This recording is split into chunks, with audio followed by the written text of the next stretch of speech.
Shawarma de post. Hai să-ți arăt cât de ușor se face. Pentru început am rupt în fâșii 500 de grame de ciuperci pleurotus, le-am condimentat cu sare, piper, fuși de chili, boia de ardei dulce, oregano, am pus de asemenea legume uscate, asta este opțional, 2 linguri cu sos de soia, o lingură cu ulei de măsline, iar la final o lingură cu bulion.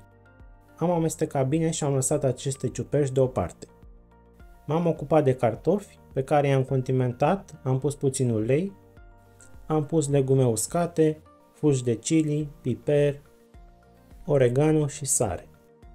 Am amestecat bine și apoi am pus atât ciupercele cât și cartofii într-o tavă pe care am tapetat-o cu hârtie de copt și am dat totul la cuptor la 180 de grade până când s-au gătit legumele.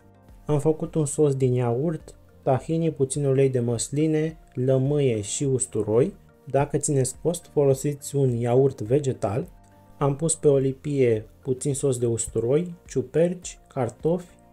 De asemenea am pus ceapă, felii de roșii și câteva felii de castravete murat. Am împăturit foarte strâns și shawarma este gata. Eu vă doresc poftă bună și spor la gătit!